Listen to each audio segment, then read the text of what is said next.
Welcome to Democracy at Work. Democracy at Work will highlight the different ways our democracy is working and ways to strengthen it. I'm Beth Schultz. I live in Westbrook and am a former school committee member. I'm here today with Jay Lake.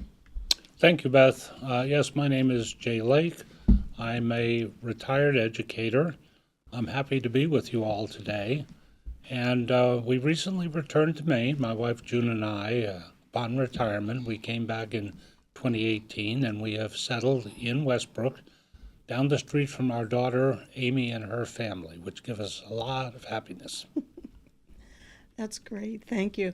An election is coming up in November, and we are delighted that Ellis Ledoux, Westbrook City Clerk, is here to answer our questions. Thanks so much for having me. Welcome, Ellis. Thank you very much for having me, Beth. Yeah. Some of us may not know you, so tell us about your job and your role in the election process. Sure. So as you have already perfectly said, I am the city clerk here of Westbrook. So one of the main roles that people see me in the city is through the election process. That's a pretty big event in the city. But you'll also interact with me at city council meetings. You'll see me taking minutes for that, reading stuff into the record. You'll also see me issuing birth certificates, marriage certificates, death certificates. But elections is a really big way that you'll see me get involved with the community and its members. Thank you. Yeah, so we have a series of questions. So how did you become involved in government and being a city clerk? Sure. So honestly, getting involved in municipal government was a happy accident. So when I got out of college in 2016, I was looking for full-time work, and I was sent a job description for an administrative assistant at the public safety building here in Westbrook. I happily took that job back in 2016, was there for about a year and a half. I then went to another municipality and worked as an administrative assistant in code enforcement for about 3 years. And then I got the opportunity to return back to Westbrook, which is also my hometown as well. And I started working in the mayor's office as the executive assistant and assistant clerk, assisting the clerk's office. And that just has transitioned over time to deputy clerk and now city clerk as of December of 2024. Great. So my first question, Ellis, is how do you interact with the Maine state government offices and officials, such as maybe the Secretary of State's office, in this whole process? Sure. So we interact with them at a state level election most often. So most of what we do is mandated in state statute, whether that is a Title 21A law, which is what mandates state elections, or a Title 30A law, which is what mandates your local municipalities and those elections. And so for this November, you're going to see 2 different elections actually happening at the same time. You're going to have a state referendum election, which is 2 questions that the state is putting forth to voters.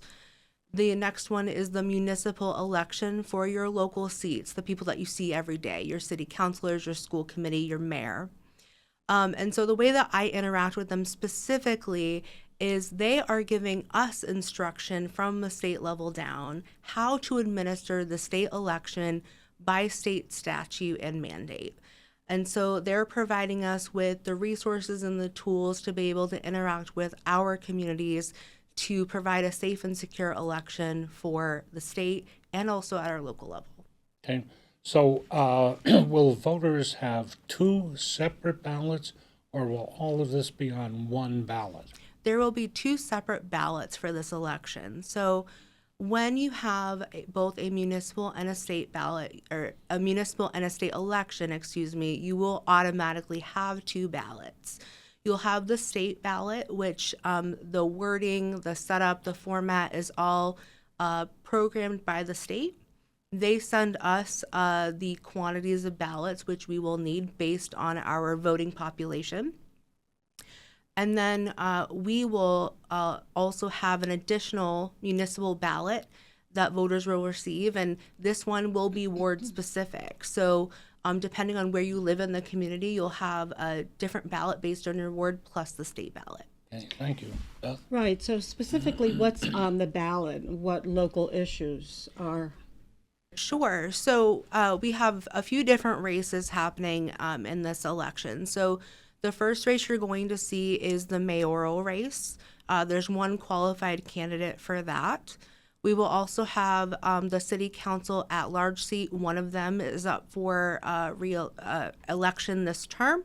There are 2 qualified candidates for that position. There's also the Ward 1 seat for City Council. There are 2 qualified candidates for that position. We also have the Ward 5 seat for City Council. That will be up for this term.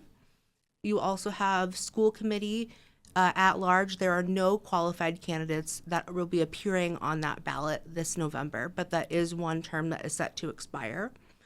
We also have the Ward 3 seat for School Committee and the Ward 5 seat for Ward 4 seat for School Committee. Okay, all right.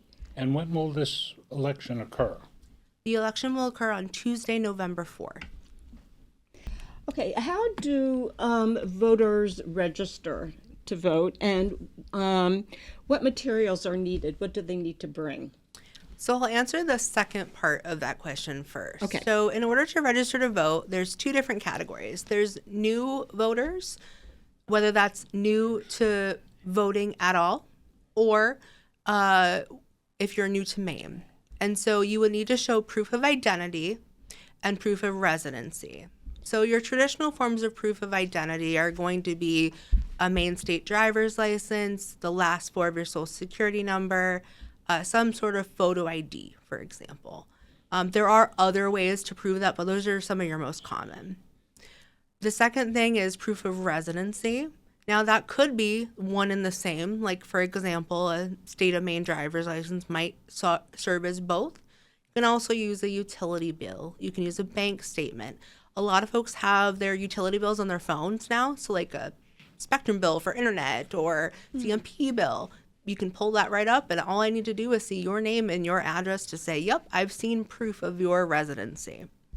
Now, for a change in voter registration, whether that's you're moving from one municipality to another in the state of Maine or simply moving across the street from where you are now, all you actually need to provide by state of Maine law is proof of residency. And so that would be your utility bill, your bank statement for something easy, or maybe that is your driver's license that shows your residence address. So those are what you need to provide to us, and there are other ways. And so if you are somebody that is like, hey, I don't have photo ID or something, what else can I bring? Let's chat about it, because there are many, many ways that we can get that for you. Now, the other way is, how do you register to vote? So the most common way that we see is you come right in person. You can come into the city clerk's office any time of the year and register to vote with us. We can confirm all of the information that we need to right in front of you. During early absentee voting, which would begin here at City Hall actually on October 6th, you can come right in, you can register to vote, and you can grab an absentee ballot the same day. We'll verify all that information in person. You can also do a mail-in option. Now, that mail-in option to mail in a voter registration card is available to anybody up to 20 days before the election date. Once the 20 days before the election hits, that's what we call a closed period. And simply what that means is that the state has said that's not enough time to have communication between us and the voter to verify information. And so you need to come in person at that 20th day. Now, there's 2 other options that are also new within the last year. One is called online voter registration. That is from the privacy of your own computer. You can go to the Secretary of State's website. They will bring you to another link there where you can input your information. You can verify your identity there, and then it will get automatically transmitted to us, where we can then do your proof of residency if we need to. The other option, which I think is fascinating, is called automatic voter registration.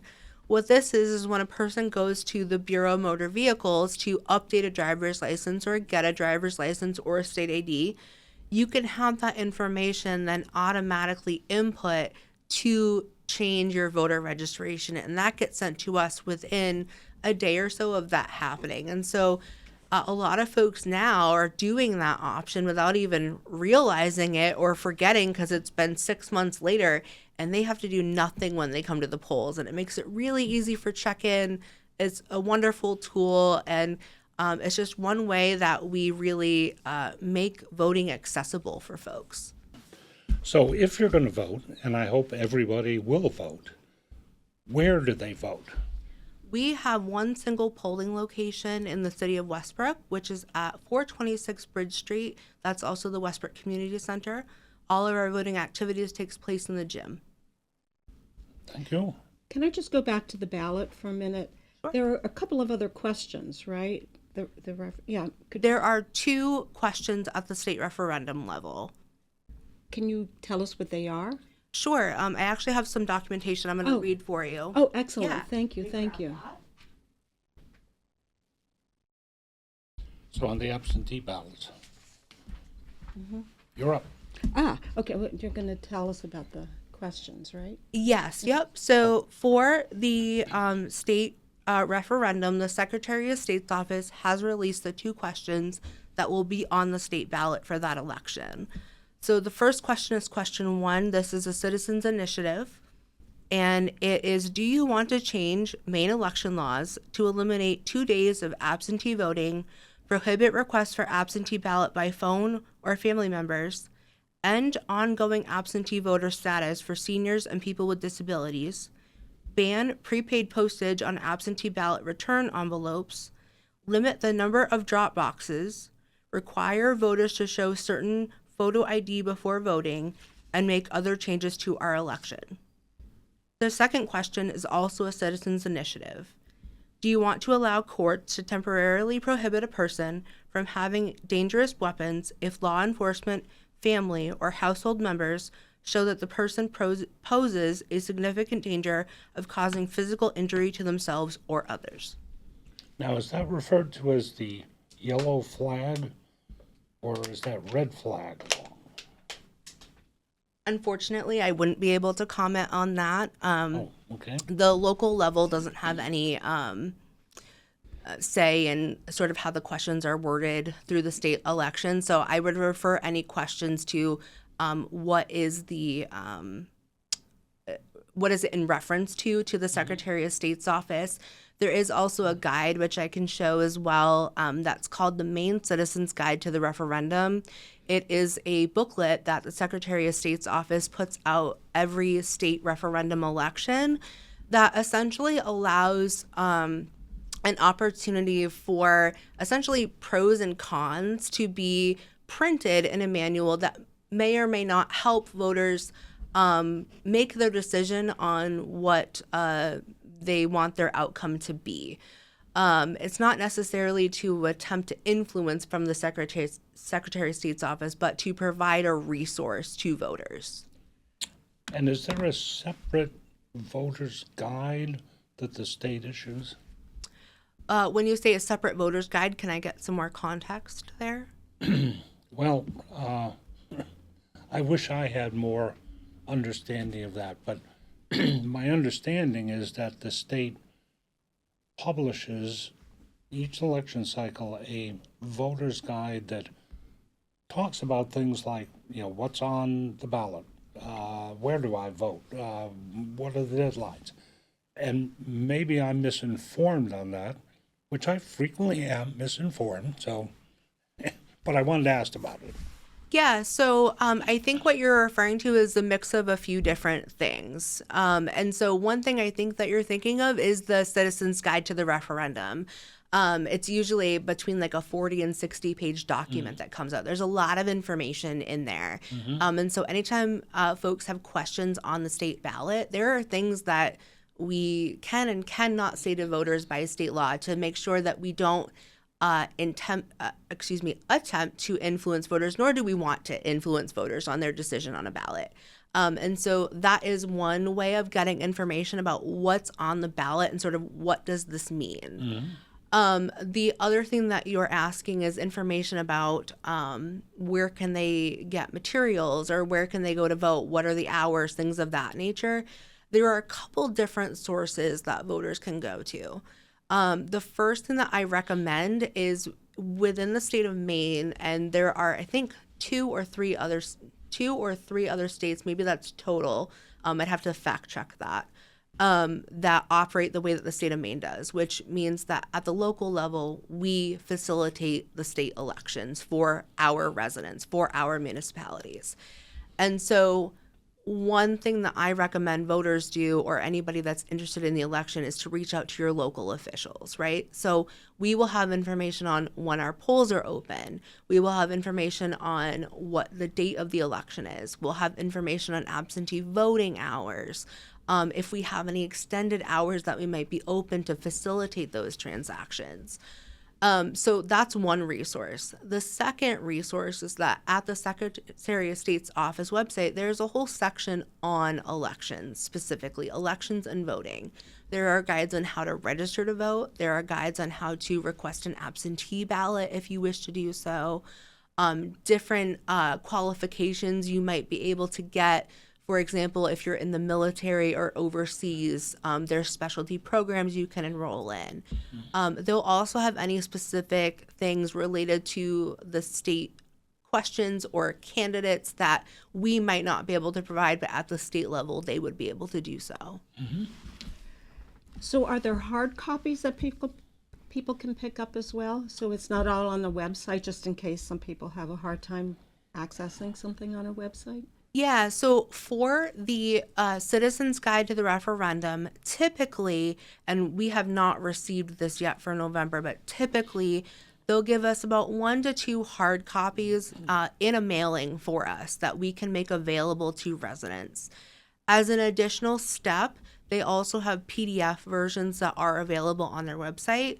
What we do is we actually print off additional copies. So typically you will see the 2 hard copies or so that the Secretary of State's office sends out, and then you'll see additional ones that we've made that we give to voters as they wish to have them.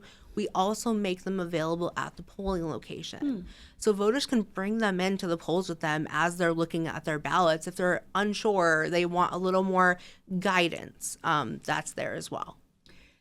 So back to the polls, is there transportation available to the polls? Unfortunately, we do not arrange transportation for the polls. I do know that usually every presidential, usually like Portland Metro, the RTP service, they might help arrange for free or reduced fares for polling location transport, and that's like in all municipalities. The city of Westbrook doesn't have a service like that, though. Okay. Ellis, we have a question about the safety of the election. Now, part of that has to do with the integrity of the vote, the prevention of fraud.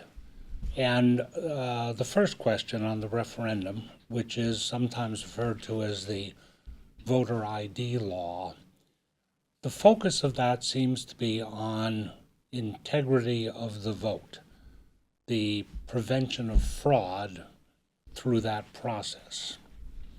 There is also the issue of the physical safety of voting, and especially since the assassination of Charlie Clerk and the resultant increase in political violence, sometimes people worry about, will I be safe if I go to the polls and vote? So in those two senses, 1, the integrity of the vote itself, and 2, the physical safety of the voter. Can you talk about how Westbrook ensures those kinds of safeties? So talking about Westbrook specifically, I know that there's a lot happening at the national level and even at the state level in some ways. But talking about Westbrook specifically, I can share a few things with you. The first thing is that the state of Maine does most things on paper when it comes to the election. There are some states that have moved more towards electronic, whether that's check-in, different procedures and processes throughout the day. where we still do a lot of that on paper. And some folks may comment that that is an old way of doing things, so to speak.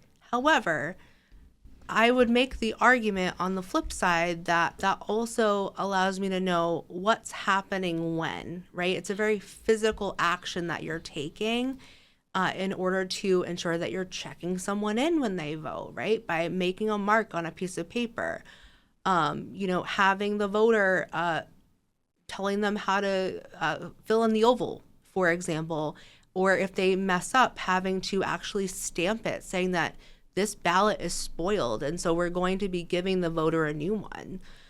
Those are all different ways that just show the different processes that happen throughout an election cycle.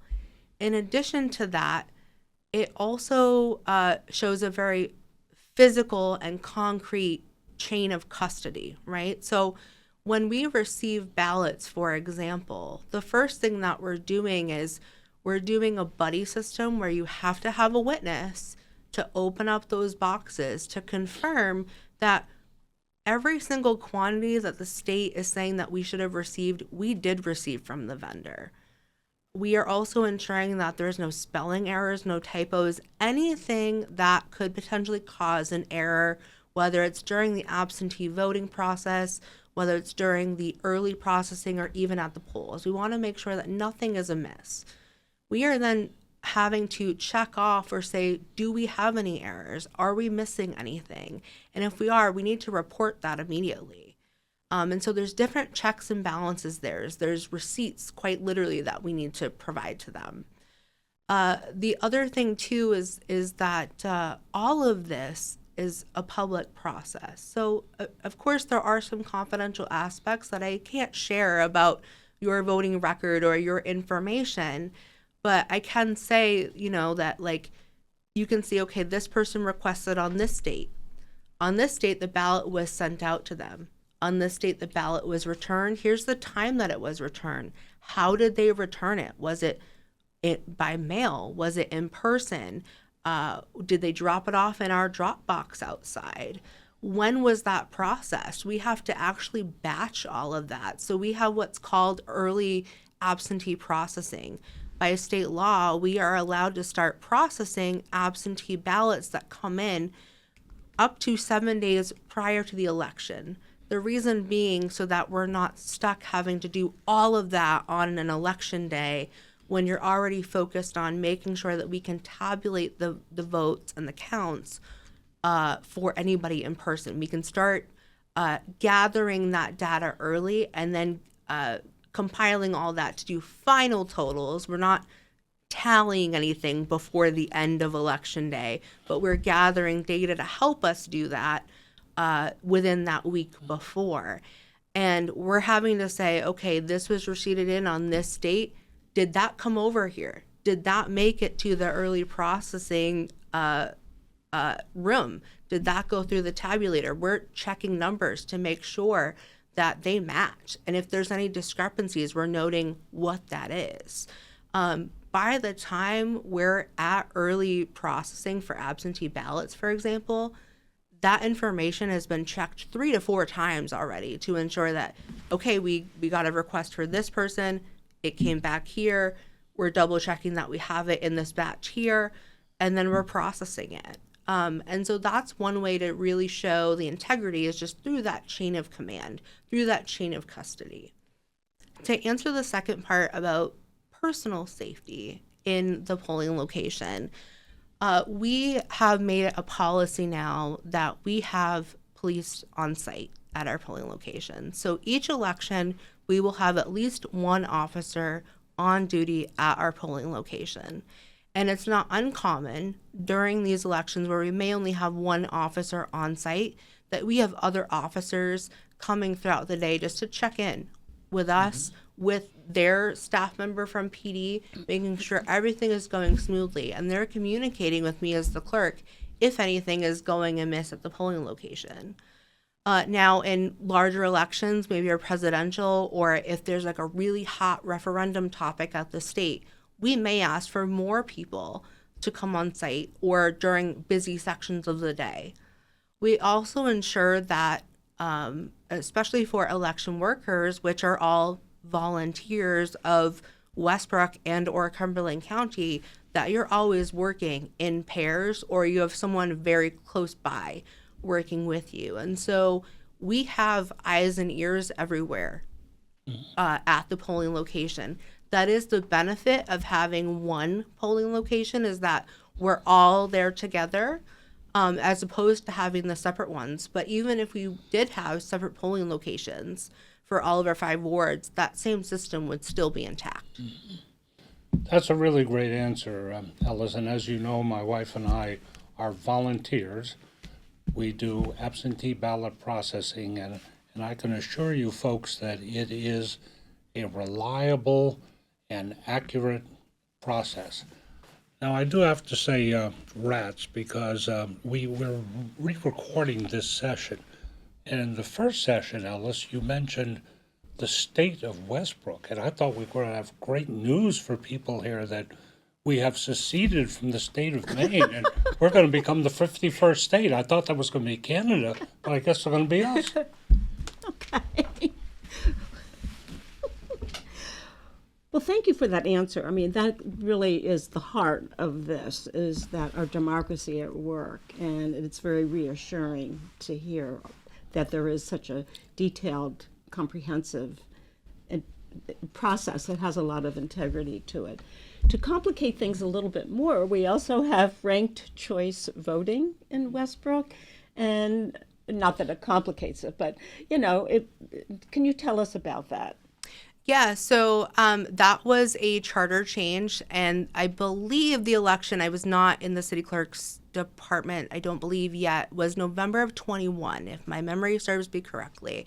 I would want to go double check that, but I believe it was November of 21. There was a referendum question placed on the ballot to enact ranked choice voting for local seats. So that would be city council, mayor, and school committee. We have not had to use that implementation just until recently. So at the last mayoral election was the first time we had implemented ranked choice voting at the local level.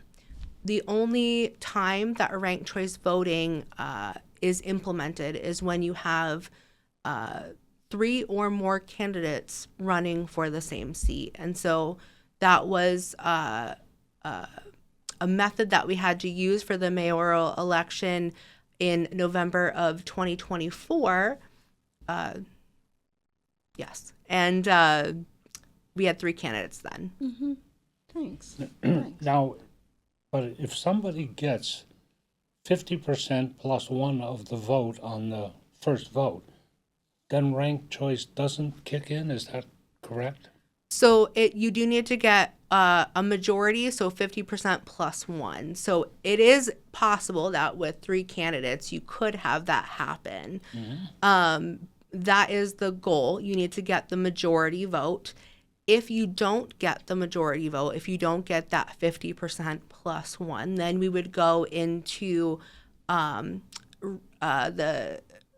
second round, the third round, the fourth round. Mm-hmm. Thank you. So how does a citizen become a candidate if someone wanted to run? If Jay wanted to run? Yeah, so the way that a person becomes a candidate is through a nomination petition process. So folks might be more familiar with this when we're talking about your state representatives, so your senators, your House of Representatives, or even presidential. You'll have folks coming around, and they will be asking you to sign a petition to get that individual on a ballot. We do a very similar process here at the city of Westbrook. And so we do that for all seats at the city of Westbrook. We do that for mayor, city council, and school committee seats.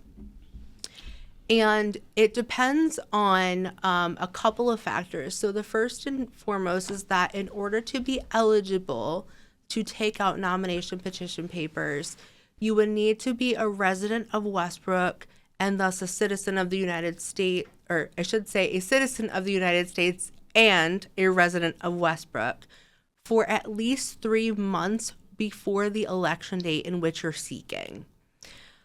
And then once you meet that requirement, you would indicate which seat you'd be running for. So if it's an at-large position, you could be from any ward in the city.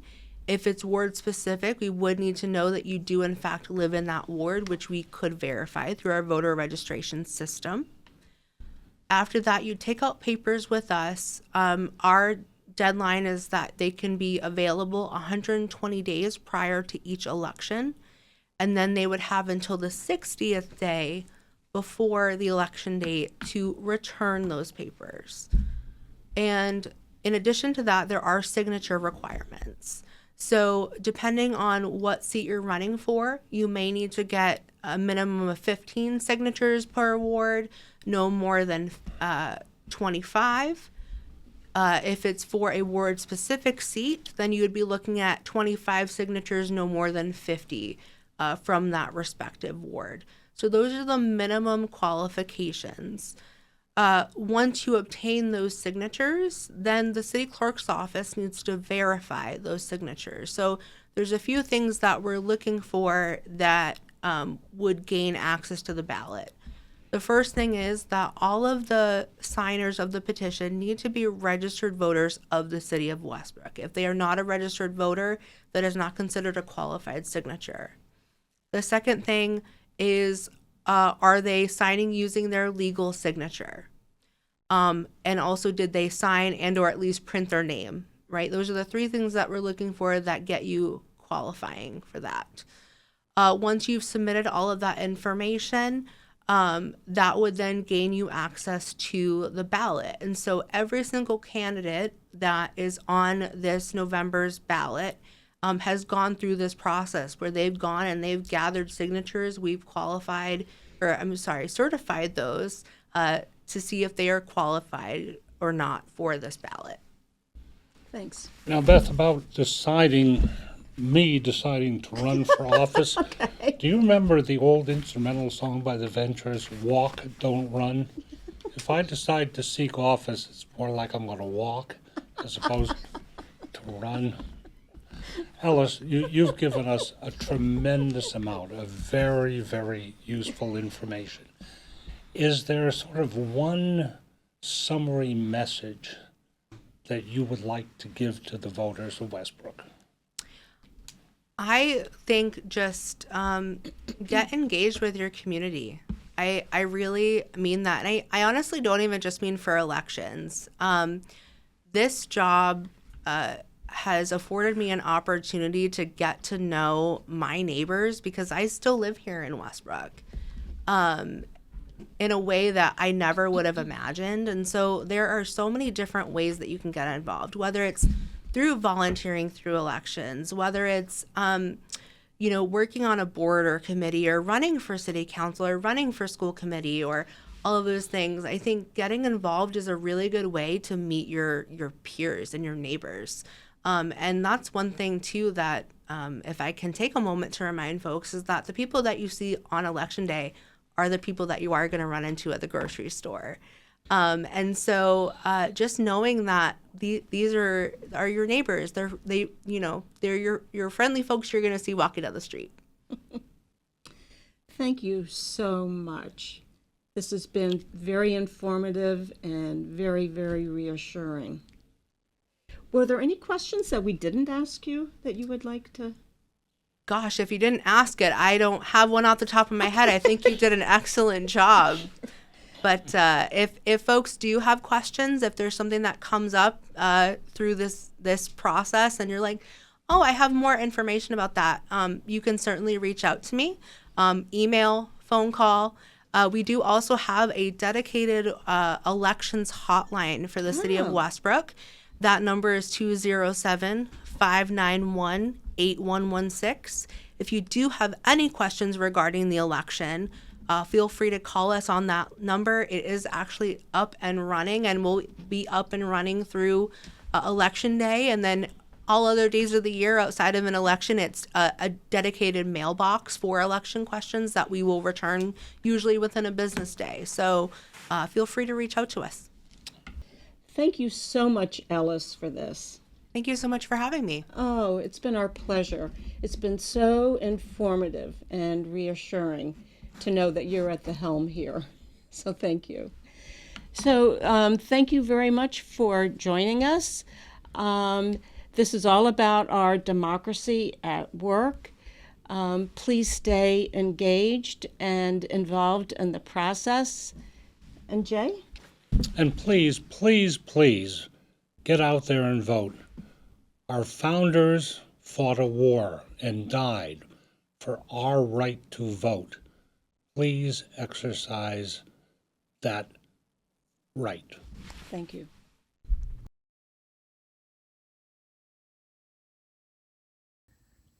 Okay, we will now follow up with what we learned from Ellis about the statewide referendum ballot and the main citizen's guide to that referendum election. Now, that is issued by the Maine Secretary of State's office. We encourage you to go to the Secretary of State's office website. It's www.maine.gov/SOS for Secretary of State. And on that website, you can link to the guide. It's in the important information section, which is over on the right on the website page. The guide gives you full wording of each question. It gives you a summary of the intent and content of the legislation, as well as an explanation of the significance of a yes vote or a no vote, among other things.